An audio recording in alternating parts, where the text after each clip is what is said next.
श्री कृष्ण गोविंद हरि मुरारी, हे नाथ नारायण वासुदेव।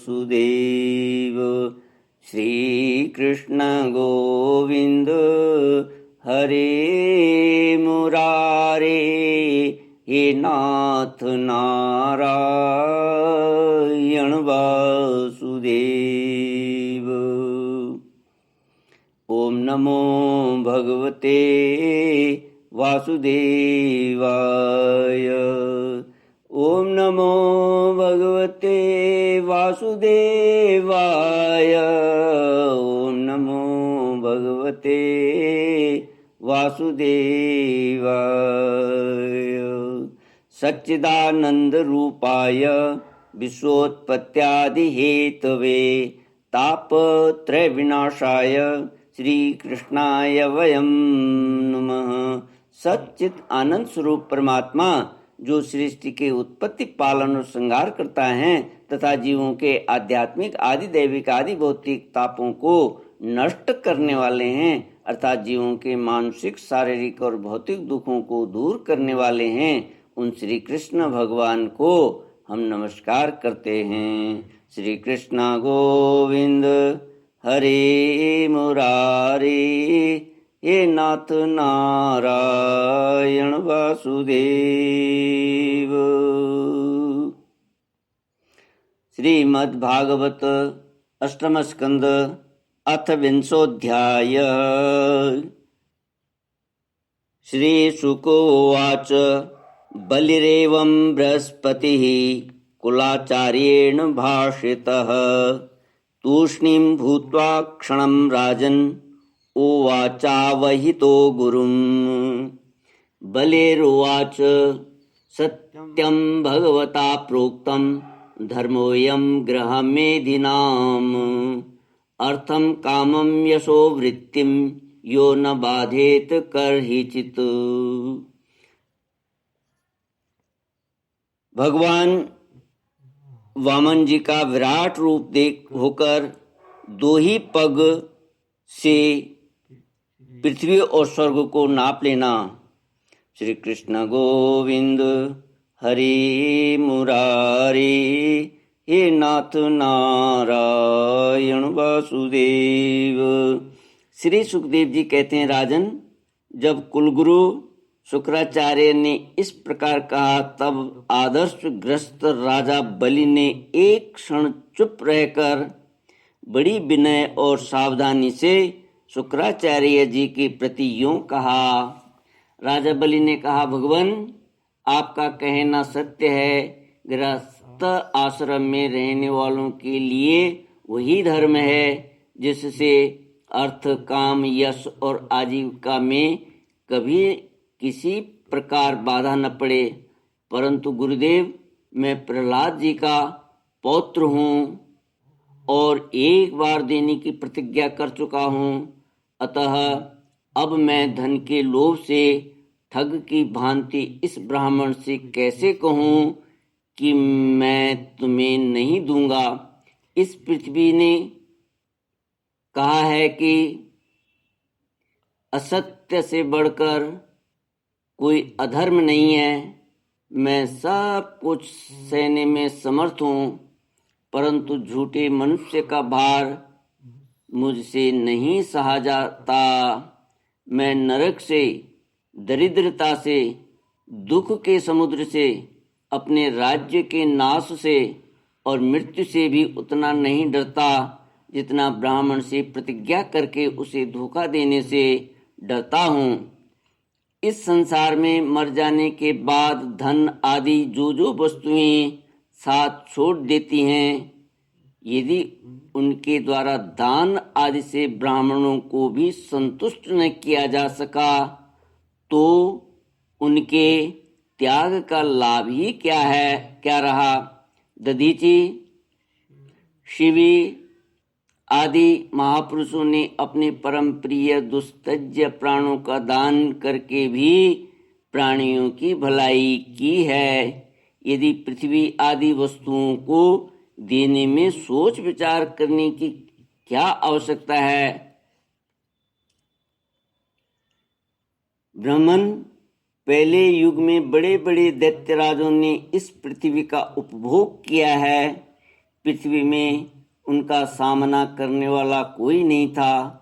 उनके लोक और परलोक को तो काल खा गया, परंतु उनका यश अभी पृथ्वी पर ज्यों का त्यों बना हुआ है। गुरुदेव, ऐसे लोग संसार में बहुत हैं जो युद्ध में पीठ न दिखाकर अपने प्राणों की बलि चढ़ा देते हैं, परंतु ऐसे लोग बहुत दुर्लभ हैं जो सत्पात्र के प्राप्त होने पर श्रद्धा के साथ धन का दान करें। गुरुदेव, यदि उदार और करुणाशील पुरुष अपात्र याचक की कामना पूर्ण करके दुर्गति भोगता है, तो वह दुर्गति भी उसके लिए शोभा की बात होती है। फिर आप जैसे ब्रह्मवेता पुरुषों को दान करने से दुख प्राप्त हो तो उसके लिए क्या कहना है? इसलिए मैं इस ब्रह्मचारी की अभिलाषा अवश्य पूर्ण करूंगा। महर्षि, वेद विधि के जानने वाले आप लोग बड़े आदर से यज्ञ यागादि के द्वारा जिनकी आराधना करते हैं, वे वरदानी विष्णु ही इस रूप में हूँ अथवा कोई दूसरा हो, मैं इनकी इच्छा के अनुसार इन्हें पृथ्वी का दान करूँगा। यदि मेरे अपराध न करने पर भी ये अधर्म से मुझे बांध लेंगे, तब भी मैं इनका अनिष्ट नहीं चाहूँगा, क्योंकि मेरे शत्रु होने पर भी इन्होंने भयभीत होकर ब्राह्मण का शरीर धारण किया है। यदि ये पवित्र कीर्ति भगवान विष्णु ही हैं तो अपना यश नहीं खोना चाहेंगे। अपनी मांगी हुई वस्तु लेकर ही रहेंगे। मुझे युद्ध में मारकर भी पृथ्वी छीन सकते हैं, और यदि कदाचित ये कोई दूसरे ही हैं तो मेरे बाणों की चोट से सदा के लिए रणभूमि में सो जाएंगे। श्री कृष्ण गोविंद हरि मुरारे, हे नाथ नारायण वासुदेव। श्री सुखदेव जी कहते हैं, जब शुक्राचार्य जी ने देखा कि मेरा यह शिष्य गुरु के प्रति अश्रद्धालु है तथा मेरी आज्ञा का उल्लंघन कर रहा है, तब देव की प्रेरणा से उन्होंने राजा बलि को शाप दे दिया। यद्यपि वे सत्य प्रतिज्ञा और उदार होने के कारण शाप के पात्र नहीं थे। शुक्राचार्य जी ने कहा, मूर्ख, तू है तो अज्ञानी, परंतु अपने को बहुत बड़ा पंडित मानता है। तू मेरी उपेक्षा करके गर्व कर रहा है।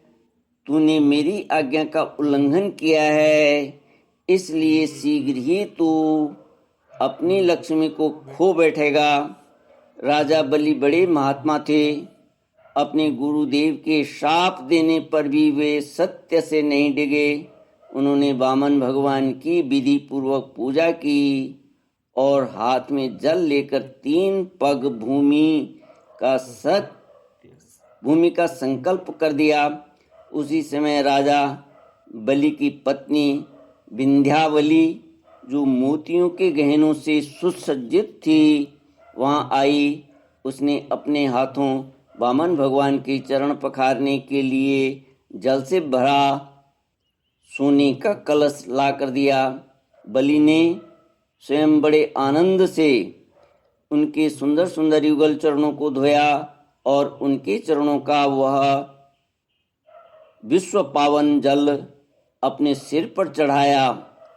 उस समय आकाश में स्थित देवता, गंधर्व, विद्याधर, सिद्ध, चारण सभी लोग राजा बलि के इस अलौकिक कार्य तथा सरलता की प्रशंसा करते हुए बड़े आनंद से उनके ऊपर दिव्य पुष्पों की वर्षा करने लगे।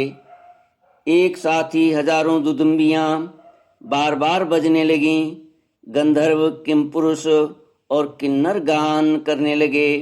अहो धन्य है उन उदार शिरोमणि बलि ने ऐसा काम कर दिखाया जो दूसरों के लिए अत्यंत कठिन है। देखो तो सही, इन्होंने जानबूझकर अपने शत्रु को तीनों लोकों का दान कर दिया। इसी समय एक बड़ी अद्भुत घटना घट गई। अनंत भगवान का वह त्रिगुणात्मक वामन रूप बढ़ने लगा। वह यहाँ तक बढ़ा कि पृथ्वी, आकाश, दिशाएं, स्वर्ग, पाताल, समुद्र, पशु, पक्षी, मनुष्य, देवता और ऋषि सब के सब उसी में समा गए। ऋत्विज, आचार्य और सदस्यों के साथ बलि ने समस्त ऐश्वर्यों के एकमात्र स्वामी भगवान के उस त्रिगुणात्मक शरीर में पंचभूत, इंद्रिय, उनके विषय, अंतःकरण और जीवों के साथ वह संपूर्ण त्रिगुणमय जगत देखा। राजा बलि ने विश्वरूप भगवान के चरण तल में रसातल, चरणों में पृथ्वी, पिंडलियों में पर्वत, घुटनों में पक्षी और जांघों में मरुद गण को देखा। इसी प्रकार भगवान के वस्त्रों में संध्या, गुह्य स्थानों में प्रजापति गण, जघन स्थल में अपने सहित समस्त असुरगण, नाभि में आकाश, कोख में सातों समुद्र और वक्ष स्थल में नक्षत्र समूह देखे। उन लोगों को भगवान के हृदय में धर्म, स्तनों में रित मधुर और सत्य वचन, मन में चंद्रमा, वक्षस्थल पर हाथों में कमल लिए लक्ष्मी जी, कंठ में सामवेद और संपूर्ण शब्द समूह उन्हें देखे। बाहुओं में इंद्रादि समस्त देवगण, कानों में दिशाएं, मस्तक में स्वर्ग, केशों में मेघमाला, नासिका में वायु, नेत्रों में सूर्य और मुख में अग्नि दिखाई पड़े। वाणी में वेद, रचना में वरुण, भौहों में विधि और निषेध, पलकों में दिन और रात, विश्वरूप के ललाट में क्रोध और नीचे के होठ में लोभ के दर्शन हुए। परीक्षित, उनके स्पर्श में काम, वीर्य में जल, पीठ में अधर्म, पद विन्यास में यज्ञ, छाया में मृत्यु, हंसी में माया और शरीर के रोमों में सब प्रकार की औषधियाँ थी। उनकी नाड़ियों में नदियाँ, नखों में शिलाएं और बुद्धि में ब्रह्मा, देवता एवं ऋषिगण दिख पड़े। इस प्रकार वीरवर बलि ने भगवान की इंद्रियों और शरीर में सभी चराचर प्राणियों के दर्शन किया। सभी चराचर प्राणियों का दर्शन किया।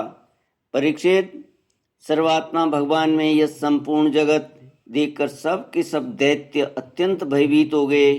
इसी समय भगवान के पास असह्य तेज वाला सुदर्शन चक्र, गरजती हुई मेघ के समान भयंकर टंकार करने वाला सारंग धनुष, बादल की तरह गंभीर शब्द करने वाला पांचजन्य शंख, विष्णु भगवान की अत्यंत वेगवती कौमोद की गदा, 100 चंद्राकार चिन्हों वाली ढाल और विद्याधर नाम की तलवार, अक्षय बाणों से भरे 2 तरकस तथा लोकपालों के सहित भगवान के सुनंद आदि पार्षद गण सेवा के लिए उपस्थित हो गए।